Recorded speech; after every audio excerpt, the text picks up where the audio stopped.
Hello, welcome to Unboxed God, where we detox from religion and discover the God who refuses to fit inside the boxes we were given. I'm Tolu Sarah Johnson, and here we explore who God really is beyond fear, beyond formulas, and beyond everything we were taught to perform. If you're hungry for a real relationship with Him, you are in the right place. Let's dive in. So, still on my current book, and this is going to be chapter 13. The title of the book is Father, Make Me Yours Alone. Becoming God's Robot, not by force, but by love. And this chapter is When God Takes the Wheel, chapter 13. You stop forcing outcomes and let Him choose the path. So, letting God take the wheel of your life is not a moment, it is a surrender. Not passive, not weak, not blind. It is the most courageous choice a human being can make. The moment when the heart finally admits, my way is too heavy. Papa, take the lead. This stage of surrender is where striving ends and rest begins, where forcing outcome ends and divine timing takes root, where you stop wrestling with the steering wheel of your destiny and allow the Holy Spirit, your divine navigation system, to guide you with the precision of heaven. Because God does not seize control. He does not override your will. He does not impose direction. He waits. He waits for love to win over fear, for trust to silence anxiety, for surrender to replace self-reliance. Letting God drive is not God becoming a dictator. It is you becoming a willing partner. Yes. And the Father respects your free will so deeply that He will never snatch the wheel from your hands, even when you're steering towards a cliff. Yes. I don't know, maybe that is unfortunately or fortunately, but I understand the reasoning of Papa behind it. This is not weakness, it is a reverent love. Because if I see my child going through the cliff, I will quickly shout and stop it. But Papa has got this love that he just restrains himself all the time. And I feel for him. That must be so painful. To restrain yourself even when your children are going through danger. It is proof of how seriously God takes the gift He gave you, the right to choose Him. Letting God drive, therefore, is not a loss of autonomy. That's what I've come to know. It is the beautiful moment where your will and His will finally kisses. You know, we do almost 8-day video with Papa in the morning with Evan. And there are times where Matthew does not have the grace to do it. We will start, maybe Papa is speaking, and Matthew will be sorry, Tolu, I'm not in the mood today. We'll stop. And I'll ask Papa, what do you think? Is that okay? Papa says, yes, it's okay. And don't feel any guilt for stopping. You've got the freedom to stop, and I respect your freedom. I'm like, oh my God, this God is just too good. So what God was presented to us in church? What God? That God that was presented to me in church is the God that takes control. Is a controller. Is an angry, judgmental God. But that's not the God I saw on the other side.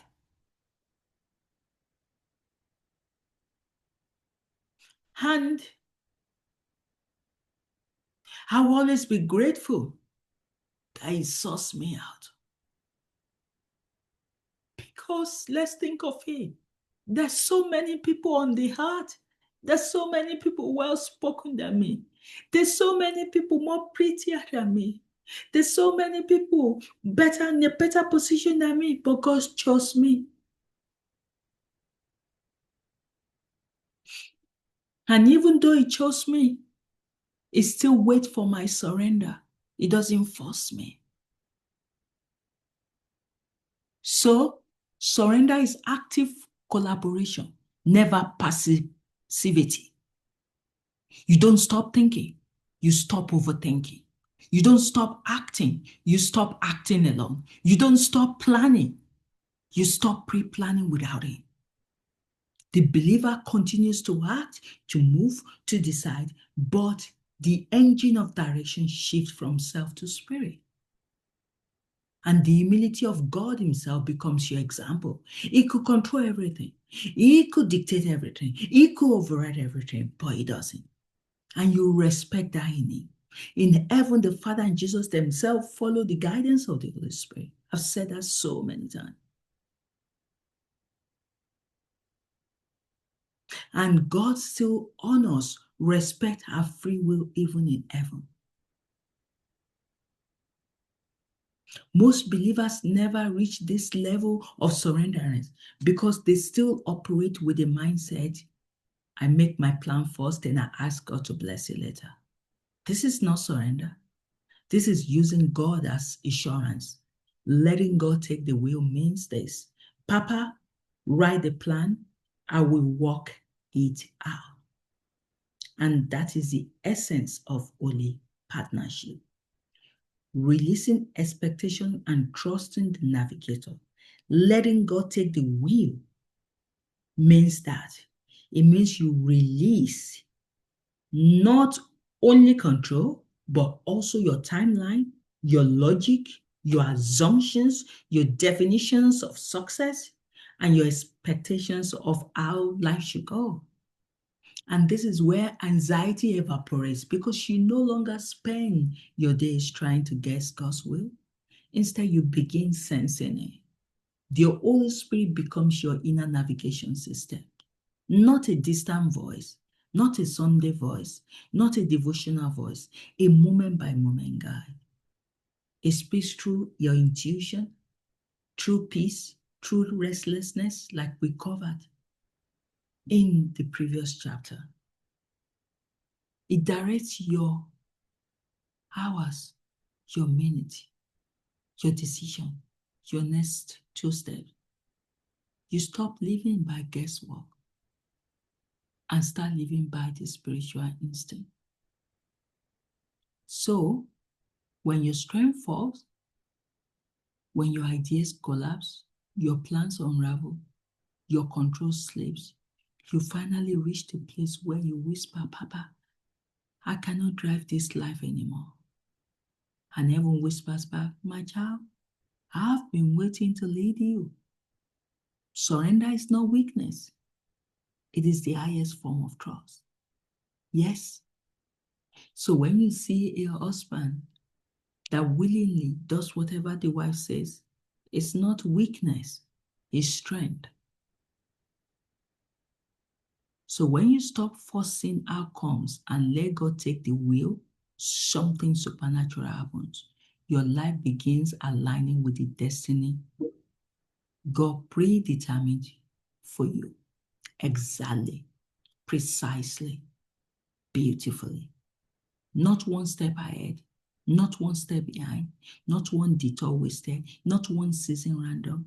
All those years of exhaustion, the striving, the forcing, the micromanaging, the hustling, the anxiety begin to dissolve. You feel the shift. Peace replaces panic. Clarity replaces confusion. Destiny replaces guessing.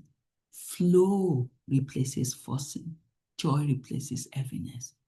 This is what happens when the master driver takes the wheel. You become a vessel, an effective tool built for his will. Your robotness is not mechanical. It is willingness reborn through intimacy. You obey without resistance because love has rewritten your instinct. Heaven calls this maturity. Papa calls it partnership. And you become one of those few 2% or less children will live fully led, fully guided, fully aligned. Let's finish this chapter with this analogy of the professional rally co-driver. Imagine you are an inexperienced driver in a dangerous high-speed rally race. The terrain is unfamiliar. Blind corners, sudden cliffs, hidden rocks, unexpected drops. You are the driver. Your hands are not on the wheel. But sitting beside you is the master co-driver, the Holy Spirit. He holds the pace note, the perfect map of every turn, every hazard, every elevation change. He sees what your eyes can never see. You can only see the next few feet of the road. He sees the entire race. Your instincts scream, I must slow down. I must turn early. I must avoid this path. It looks dangerous. But the co-driver calmly space. Left 3 times, tightens. Don't brake. Accelerate on exit. Trust me. He will not grab the wheel. He will not overpower your hands. He gives instruction. You respond. You collaborate. This is holy partnership. When you obey each instruction without hesitation, the car glides, the corners flow, the path becomes clear, the fear melts, the speed increases, the danger disappears, the race aligns. Your life becomes a supernatural journey, not because you're skillful, but because you have surrendered to the one who knows every inch of the terrain ahead. So, letting God take control, letting God take the wheel is not losing your life. It is finally living it.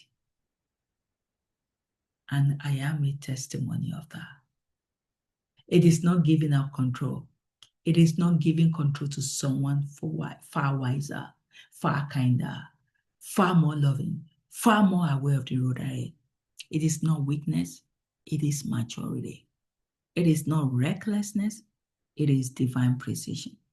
It is not fear. It is rest.